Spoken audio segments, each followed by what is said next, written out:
Hi everyone, welcome to episode 5 of Booze and Brews. Hi. Good to see everybody. Good to see you guys. Cheers. Cheers. What mug did you bring today? Today I brought a spring ale mug. I like ales. I like the properties, I guess, of ales, or what they said to stand for, like wisdom. Well, no. What people say they stand for, like wisdom and intelligence. So I like to think that maybe I'm part ale. Maybe you are.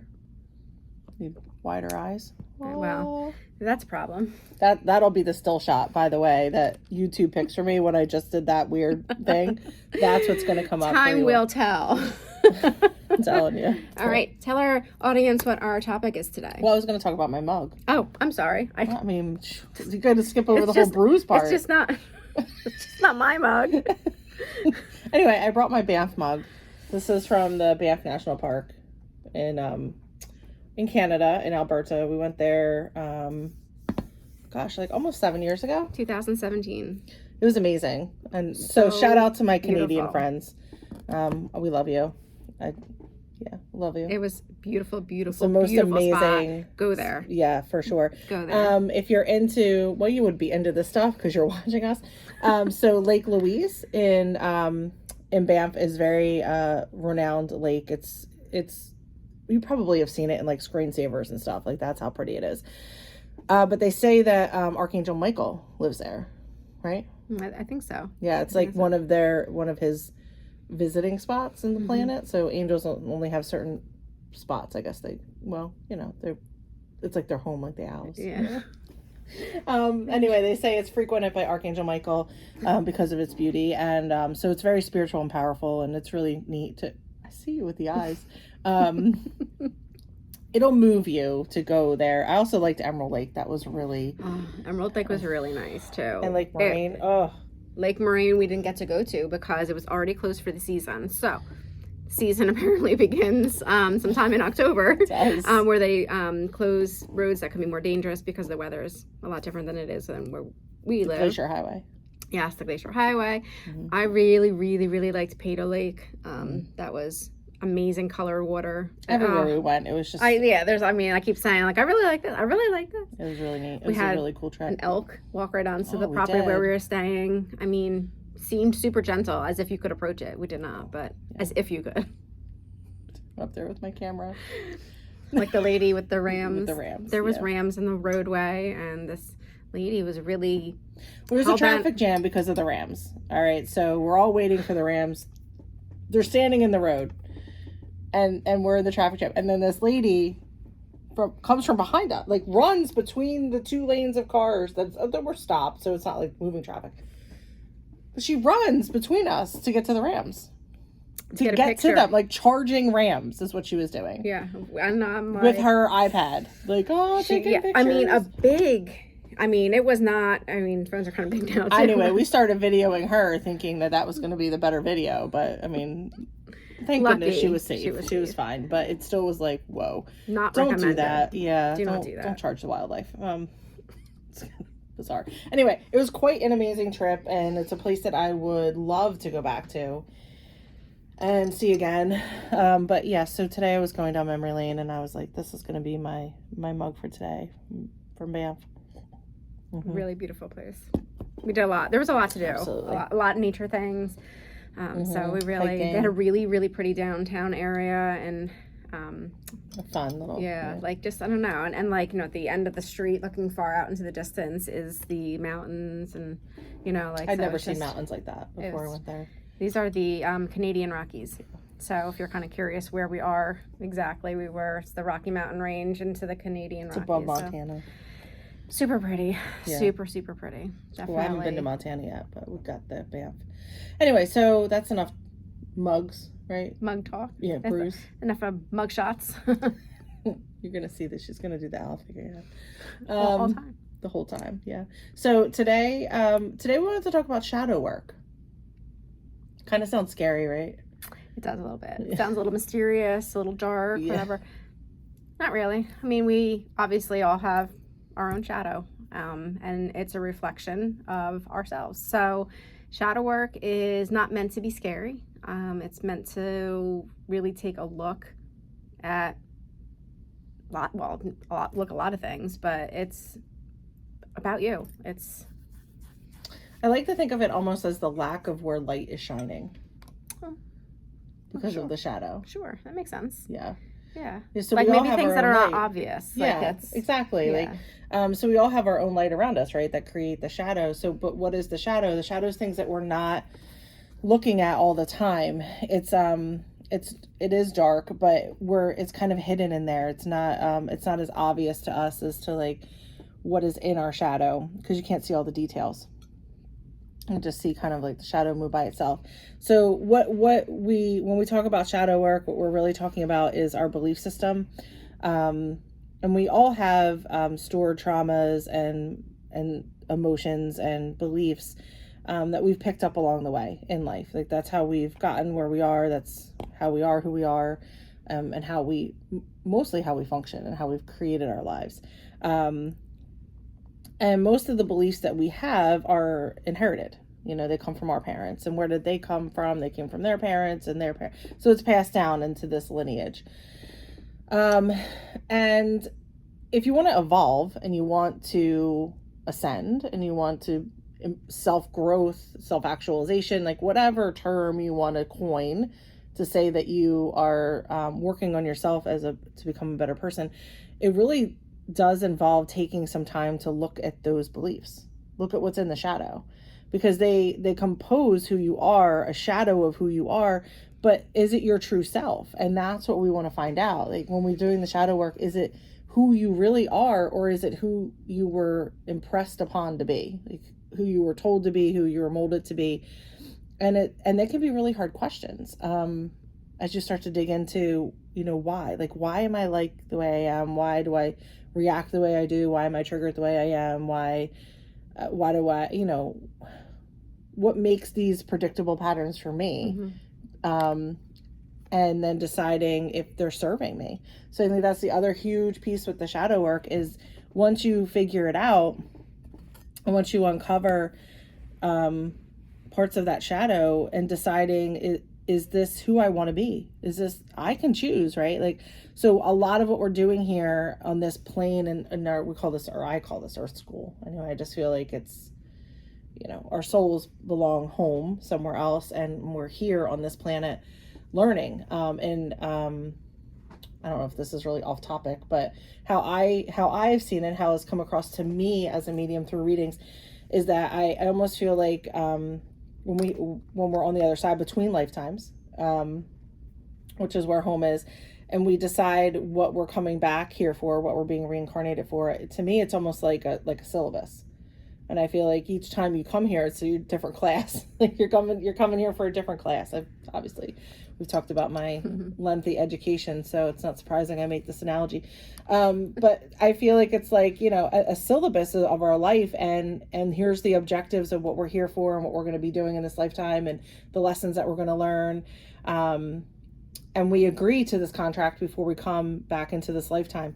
And then when we cross back over into home, we do a life review and we go through that contract or that syllabus and we get a grade, and it's like, did you get this objective? Did you get this objective? And did you meet this goal? And if not, then you might be coming back in another lifetime to try it again in a different way, the same way, whatever it is, but somehow to get through that and learn what you're supposed to be learning. Yeah, the lesson. There's usually a lesson in a lot of the things that we go through when things are hard, when things keep repeating, the same situation kind of keeps coming up. Like we're not learning what we need to learn, and that's why things just keep kind of, you always have car problems. Like, well, there's a lesson in that, but I mean, it may not be something super, super spiritual, but there's still a lesson. So, if that's something that's happening, then you need to really start to dig into like, well, why?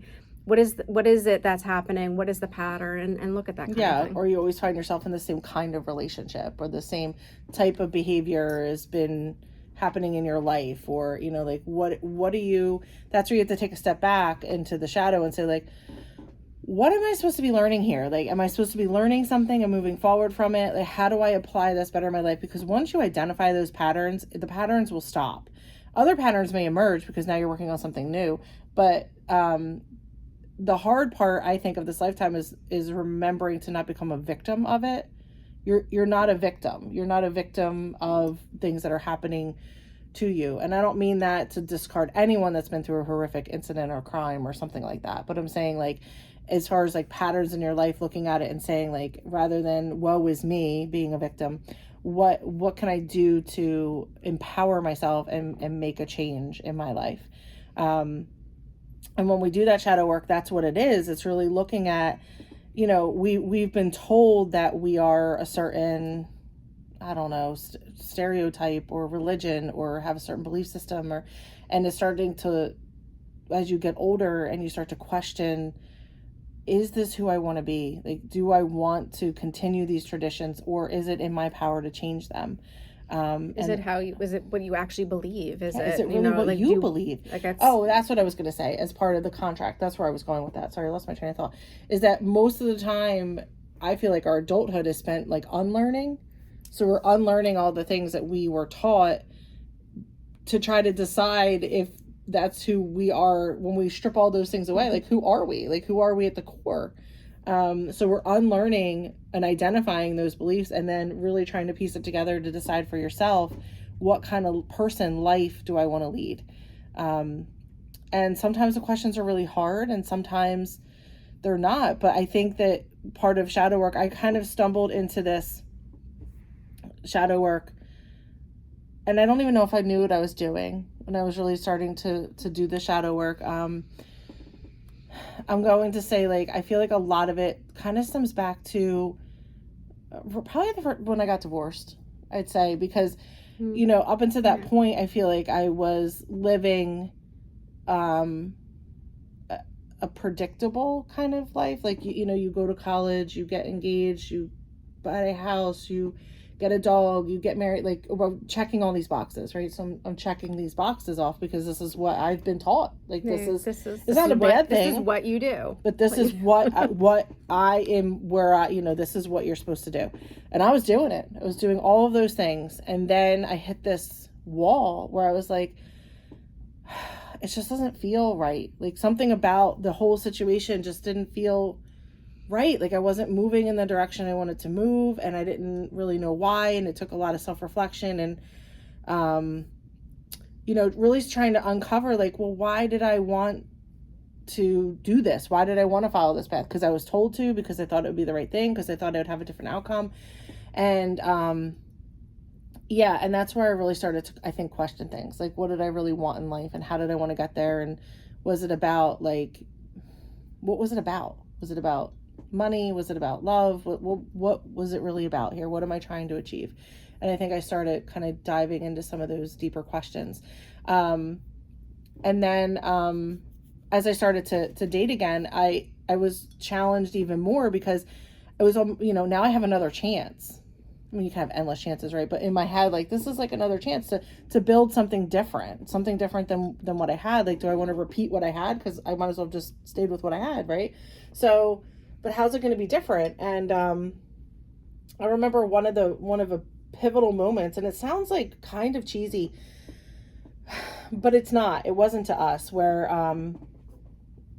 it was Christmas, and my husband now, my husband, we were dating at the time, but I think it was our second Christmas, and it was the end of the day, and we had just visited a lot of people. I mean, we went from, I'm sure some of you listening have this tradition, and maybe you love it, but we went from house to house to house to house all day long, and we were just exhausted. I mean, just like, oh my gosh, totally wiped out. We're sitting there, and then you're sitting in the car. Oh, we just literally got in the car from the last visit and just sat, like, both of us just sat and stared at the window, where you don't even know what you're doing, and you're just kind of like, it kind of feels like you just were shell shocked.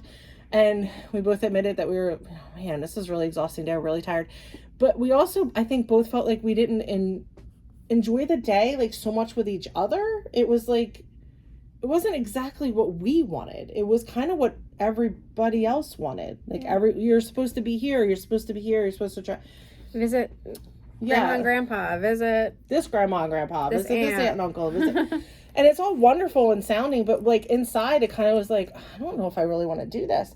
And one of us said it out loud at that point. We were like, I don't know if I really enjoy this. Like, I don't know if this is what I want to do. And then the other one of us, I don't even remember which one, was like, I don't want to do it either. Like, I don't want to do this anymore. This is not what I envision as like the holiday that I want. I want to sit around in my pajamas and not do anything, truthfully. Like, watch Christmas movies or drink hot chocolate. Drink hot chocolate or eat cheese and crackers, or not be like running around all day and doing all these crazy things. And we made a decision right then that was the last Christmas we were doing that. And we pulled back and we said that we work really hard and that Christmas was going to be a day that we just did us. That we were happy to hang out with you before Christmas or after Christmas, around the holiday. But the actual day of Christmas was going to be our day to do what we wanted to do and what we thought Christmas looked like to us. And I'm going to tell you what, it was super hard. Super hard. We got a lot of pushback. Mm-hmm. A lot. And we still get pushback. You know, my sister, if she watches, she will call me out. She teases me all the time and is like, oh, we know we're not allowed to see you on holidays. That is correct. You are not allowed to see me. You can see me any other time, but not then. I'm doing me and I'm watching TV or movies or staying in my PJs. So I'm doing whatever. I love you, but this is how I want to do the day. And the pushback is really hard because once you identify it, then like actually following through with it to just say like, all right, I'm sticking with, like, this is what I really want to do. And of course we could change our mind anytime, except that, hey, guess what? Like, fast forward a good 11 Christmases. We love it. We love that we do what we do, which is nothing. It's fantastic. So it's little things like that, little moments in your life where you're like, why? Like, why am I doing this? It doesn't make me happy. It's not filling my bucket. It doesn't make me feel great in any way I really want to do it. And why am I doing it? And can I change it? And yes, I might make people mad. I might rattle the cage, but is it better for me? And if it is, do it. Right? Like, change your shadow. Change what you're doing. Definitely. And that's not to say, like she says, it's not easy. It's sometimes even just addressing the question is hard. It gets really just, I don't even want to think about it, because thinking about it brings on a whole, it's like a rabbit hole, you know, if you want to kind of use that analogy to it, is that you kind of open up the box, Pandora's box, whatever box you want to call it, and suddenly rabbit holes and dog boxes. No, I know. All these analogies. That's Pavlov. That's a different dog.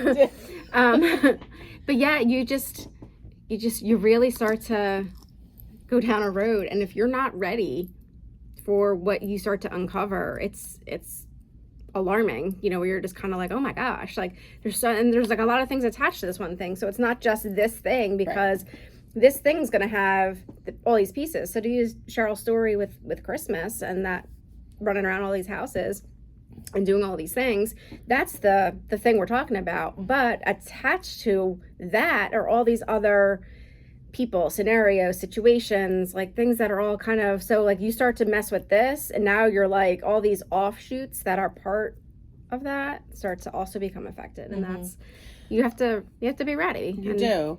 But the biggest part about shadow work is when you uncover what you want. And like, let's say we had decided that what we were doing for Christmas did serve us and we loved it, then just keep doing it. That's okay. But it's okay to recognize that, yes, this tradition was passed on and I enjoy it. I enjoy it and I am doing it. Versus like, this is the tradition that was passed on and I am along for the ride because I cannot deal with other people or changing it or whatever it is, but I'm miserable doing it. I don't want to go through life being miserable like that. So trying to do things that make me happy along the way. And not everything's going to be rainbows and unicorns, but as much as that I can make that way, I want to. You know, but it is hard to decide for yourself what you're going to do, because other people will have a lot of opinions on a lot of people have a lot of opinions on what people are doing, and it's really, that's fine. You can have your opinion. It really is none of my business what your opinion is, and it's easier said than done, but it's hard. Mm-hmm.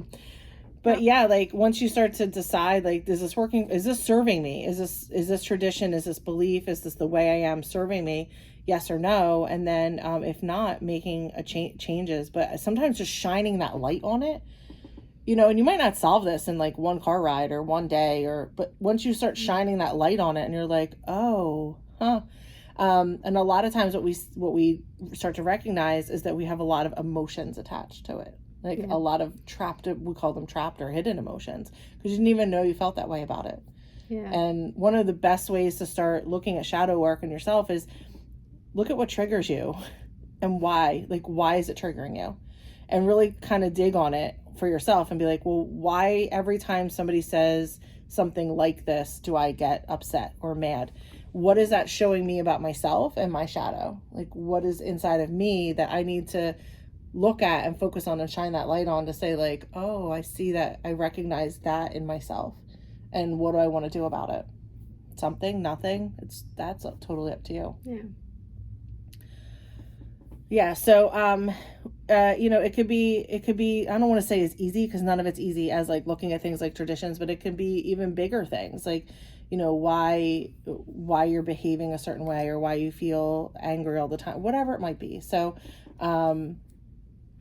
or why you avoid something in particular, or you don't take, why are you uncomfortable with change, like things like that, where I get why do you behave the way you do with money? People, that's a why do you make the certain lifestyle choices that you make?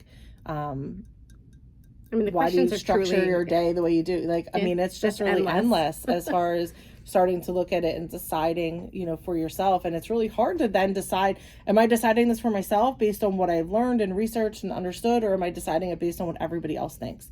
So one of the ways that through shadow work, I like to journal when I shadow work. And it's like when I get into a topic that I find fascinating and I want to reflect on it, for me, journaling really works. I have to, and I also can't journal with a pen and paper anymore. I need to use my computer. Like, it's just, I need to sit there in a quiet space, and I just need to type, and I just kind of got to let it flow. I don't need to worry about like the punctuation and if the wording is all right. It doesn't need to be an essay. And I've done a lot of blogging on shadow work stuff that I've done. And I've done a lot, if you've ever looked at my blog, a lot of reflection on growing up. I've had a very wild ride, I'm going to say. And again, I don't want to choose like a victim word, but I think that I'm going to go with less than ideal parenting situations. And it's left a lot of impressions on me that I'm not sure what to do with, and has obviously created who I am today. But then I have to really decide what I want to be, like what kind of, number one, especially this was huge when my son was born, like what kind of parent do I want to be? Like I almost want to be the antithesis of everything I was ever taught. And that is like, maybe I don't have to be quite to that extreme, but I kind of want to be. And then I have to decide if that's really the way to go. Like, is that really serving me? But I have this opportunity to mold and help this other beautiful human being. And I want to contribute to his shadow in a way like that's productive too, right? Like, I don't want him to be like me and trying to figure it out at 45 years old, like what the heck I'm doing. But I mean everybody probably does, but yeah, so it creates this whole other like layer of like, well, how do I want to do this now, and what do I want to do? So for me, journaling is like a really great way to do shadow work when I come upon a topic and I'm like, I really got to flesh this out. I got to think about how I feel about it. And for me, putting it down on paper is ideal. Like, that's how I can get it out. And I feel like once it's out and written down, it's released, and I can make some decisions based on it. Like, I can see it more clearly. Writing doesn't work for everybody. So there's other ways to do it. What do you think? When I'm really focusing on something, I don't always make the time to sit down to purposely focus on whatever topic it is that I'm thinking about. excuse me. So I kind of feel like I do a lot when I'm driving, where I'm kind of more of like in my alone space, or just not so distracted. Not driving is I don't mean it that way. She's But distracted driving. there's not, you're not already in a conversation, or there's so much noise around you that you can't really focus on what you're thinking. Because at this point, obviously, it's just, if I'm driving, I'm just really thinking about it and kind of starting to really kind of touch the subject a little bit and just think about things and kind of see where they go. And then later, if I do get a chance to sit down, which I need to do better about making time for, I like to physically write. I find I get stuck with the computer. Like I misspell on a normal basis, like on the computer, and I'm constantly fixing things. So if I'm just trying to journal that way, I would be so focused on all the other things that you shouldn't be worrying about at that moment. So I like the actual, like, write it down, and that feeling. And it feels, I don't know if it's in the movement for myself that makes it feel like a little bit more freeing, in that like literal like translation, like from you to paper, and like letting it, releasing it like into that form. But you could also talk it out, like if you want to record it, record yourself talking to yourself, you could do that. But there is a or talk with someone else, like if you want to take it to therapy and do that, you can do that, or you have a trusted partner that you can talk to, or a friend or something. But there is something special about the releasing of it, about moving it from your mind and from your thoughts into a format that allows it to flow through you and out of you, and now you can appreciate it or see it or reflect on it a little bit more clear than just keeping it all bogged into your head. So that is a very cathartic process, I'm going to say, as far as like therapeutic, as moving it out. So they're good strategies to try. So people are like, well, I don't even know where to start. How do I start? If, maybe you can identify parts of yourself that you want to work on and that you want to change, and that's good. Maybe you stumble upon these topics just because, I don't know, somebody brought something up and you're like, why am I triggered by that? Or why do I think so strongly about it? I was going to say, I think the next time, like, you're going about your day, the next time you're kind of like, why am I doing that? The next time that pops into your head, kind of be like, all right, maybe we start here, because why am I doing that? I have this tendency to like hold on to things I don't need anymore. Physical things, like, my aunt gave me this pajama set and I really like it, but my aunt's not here anymore and she passed away. She's not going to give me anything anymore. I feel like I need to hold on to this because it makes me think of her. But I could also just look at her picture and then think of her. Right. So I've been learning a little bit more about like letting go in that way. But why do I have all this? Why do I save this? So the why, when you ask yourself, like, why am I doing this, or why am I whatever holding on to this, and that's sometimes just a good place to start, because you've already, just by even shining light on that actual question, you've already probably started to think about, like, is this working for me? Because you wouldn't question it if it was fine. Right. Like, I'm not asking myself why I'm drinking coffee because I don't need to know. I just want it. So, but you like it. Because I like it. And but that's, so, like, if it's something you're questioning, you probably already know that there's something. And the other thing to do when you start doing the shadow work is to start to dig. And you have to start digging past the first why, and usually past the second why, and past the third why, because you're going to, back to the rabbit hole, you're going to start going down into trying to understand the basement, like the bottom level of why. Like, what is it really? Like, is it led you to an answer, but that's probably not the answer. So, and then it's like a child. You just keep asking why, and you try to figure out, like, at the bottom, when you can't answer why anymore, you've reached the root. Like, this is the true why. And maybe you can answer more whys, but not today. So maybe the universe has only showed you part of it. And those whys will spurt off into subtunnels of whys, and you're going to have like little like hidden basement areas. So the reason of like, why do you want to do this? Because it feels better. It feels better once you look at it and once you see it for what it is, and once it becomes more clear, and it helps you release a lot of the emotions that you might have attached to it. And I have figured this out with, I'll go back to the parenting example for me. A lot of hurt and anger and frustration tied up in in all kinds of situations involving both of my parents. And when I start to dig on the whys, it becomes more clear to me that I'm still reflecting as a child. Like it still hurts me. It's still bothering me because I'm still doing it in the current. Like I'm still bothered by it now. It's still upsetting me now, which means it's not in the past. And I haven't left it in the past, because if I left it in the past, it wouldn't be bothering me anymore. And I want to say like, oh, that's in the past. It's fine. It's where it is. Shouldn't look at it. The reality is that if you want to feel better about something, you actually have to look at it. You have to sit in it. You have to look at it. You have to move through the emotions. You have to understand the why, and then you can let it go. And as I look at them now and I sit in some of the situations that I reflect on, like that make me upset, when I start to process them, and it doesn't take long usually, but I come out of it realizing like, oh, I am looking at it from my child's perspective. And as the child, I felt X, Y, and Z way. As an adult looking at it, I can see that it wasn't my actions, it was theirs. Like it wasn't anything necessarily to do with me. It was their problem, their situation, their reaction, and how it was projected onto me.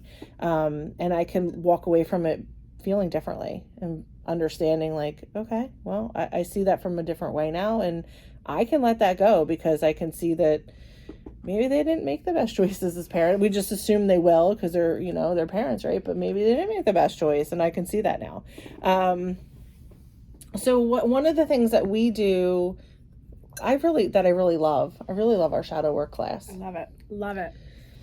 It's really amazing. So we have this really cool concept class that we do, and it meets, we've run the class before and we're getting ready to start it again, so it'll start on Monday again, and it's a kind of, I'm going to say like a hybrid class, if that makes sense, right? I mean, yeah, I mean there's not as much in-person stuff. There's a lot of individual work that you do, really, right. We'll call it fun work. Right, but this is self-reflection, right? So there's only so much you can do in the class, but having other people support you as you're processing these questions is so helpful, because everyone's going through the same thing, and it seems like, I know it is very personal to you, and not that when Lynn brings her shadow work to the class it's not personal. It is personal, but I don't have feelings about what your thing unless it involves me, you know what I mean? But like I don't know, I can look at it from a different perspective and like offer you some support and lend you, not judging you, but lending you some like, well, what about this, or how can we help you through this, or what do you think about this? And sometimes what Lynn says like impacts the person on the other side of the call, and they're like, oh my gosh, that's such an epiphany, like I can't believe I've missed that this whole time. And it happens over and over and over again in the class, and it is so enlightening. So what we do is we meet weekly for a month, so it's a month long, and we meet Monday nights at 5:00 Eastern time, but we do a Zoom, and it's not a long Zoom. Like it becomes longer because we like to talk. Honestly, yeah. we just end up liking the chat and helping each other.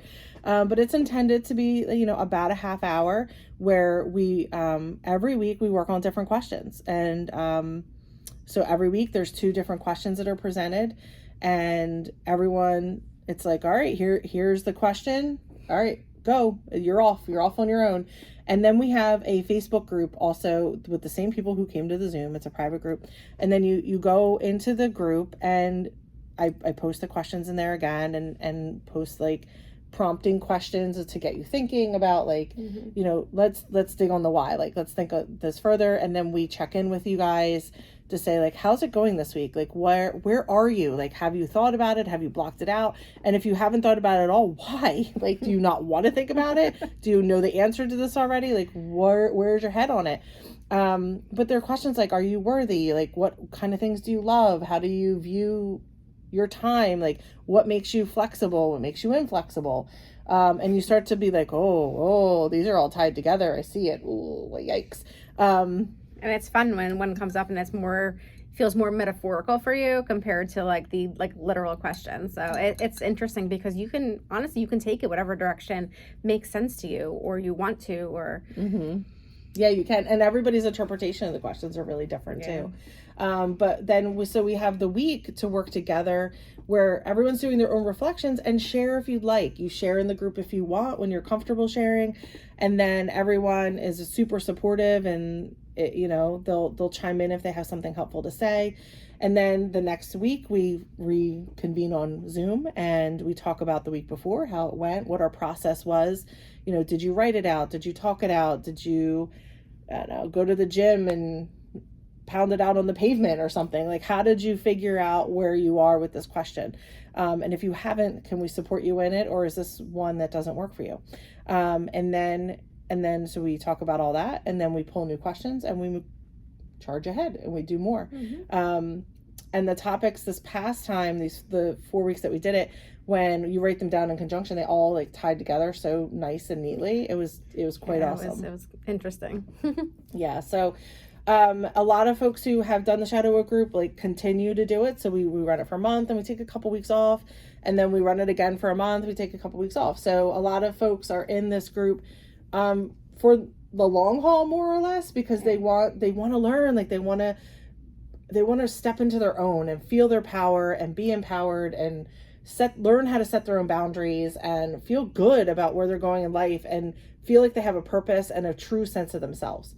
And that's, I think, the essence of shadow work and why to do it. Because I know we've talked like now for half hour, you're like, oh my God, this sounds terrible. Why would I ever want to do this? Like, what's the point of it? It's really, it feels great when you start unraveling all of those balls of yarn. It really does feel good, and you're like, oh my gosh, I see this for what it is. Refreshing. Like you feel like you can breathe again in some ways, and it's not always just like this. Like that doesn't mean that your life has been super negative, or like you could have a great life and feel great or whatever. Right? But there's always going to be things that have kind of like you've stored away or you've forgotten about or whatever.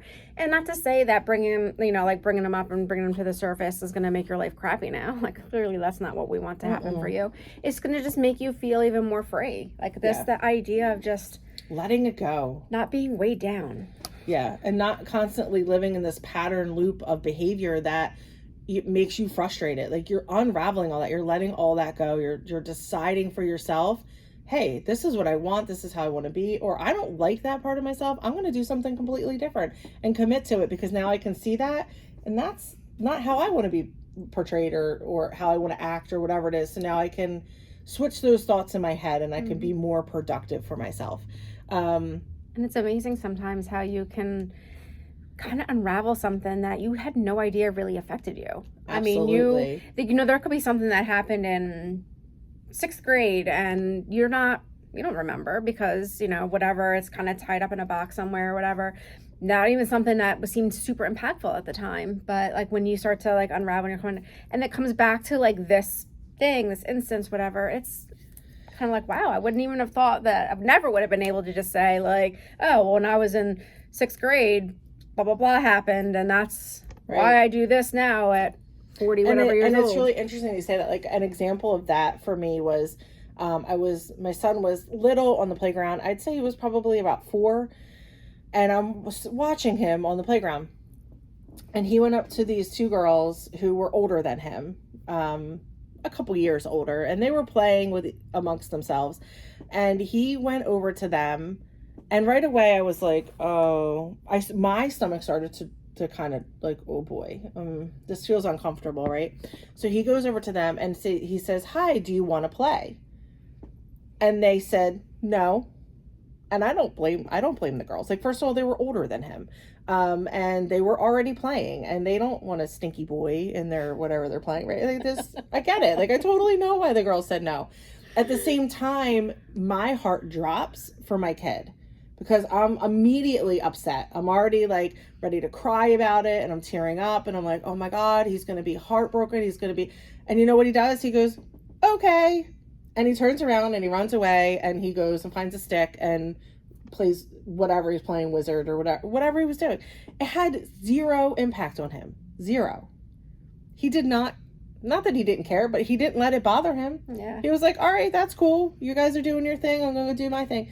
But I was standing there. Hearing the story, I'm all like, I mean, I was there actually when it happened. I'm standing there in the playground, and I am like having emotions about the whole thing, and like, oh my God, and the rejection, and the poor kid, and he's going to be crushed, holding my breath while it was happening and just being like, oh my God, like feeling so like nervous. And I'm example, this is my crap. This is not my kid's stuff. My kid he does not have a problem with this situation. I did.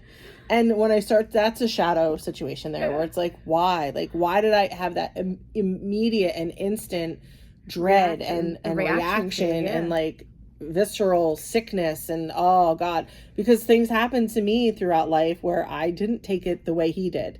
And if I had an outlook like he had, I might not feel the way I do now thinking about these situations, whereas he just lets it roll. Yeah. And that is 100% his personality, and he's good with that. Yeah. And I celebrate that and and I'm not going to bring it up to him later and be like, why didn't you feel bad? Like, no, I'm so proud of you for just moving on from that situation and finding something else to do. That was really great, buddy. Like, good job with that. Yeah. And to be honest, like, it wasn't negative at all. There was no like, they weren't mean. Do you want to play? No, okay. Right, they weren't mean, they weren't anything. Like, and you're just kind of like, I know on the sidelines, you're like, right. But that's all my baggage. That's all the things I'm bringing. Too, yeah, clearly to the situation. I have the same. So, that's for me to work through, and it's awesome to have a little model in front of me that's like, oh God, he's not. Look, learn from him, right? Like, do it the way he does it, because that's way better than getting all wrapped up in it. So, if you're interested in learning more about shadow work and trying it for yourself, come to the class. It's 4 weeks. I don't want to guarantee, but you're going to like it. You're going to like it. If you've gotten this far into understanding and you want to understand more about yourself and why you are the way you are, join us. It's a great support group. It is. It's not, we don't tout it as a support group. But it's a community. It's a very nice community. Yep. Of supportive individuals who are all in the same journey you are, and we all want to, us included, we answer the questions too. So, and it's just out there. We want to work on it. We want to help you work on it, and we're all working on it together. So, check it out. It starts this Monday on Zoom. We do record the sessions, so for some reason you can't make a week, it's totally fine. Like, this is for you. This is for you to learn. But come to the session if you can. Participate on the Facebook page, and keep learning more. Keep pushing yourself to be better. Be the best version of yourself. That's it. Be the best version of yourself. I love that. Sounds good. All right. Till next time. I see the owl wisdom. There we go. And circle. Yeah, there we go. We got it. We're on the same wavelength. Shocker.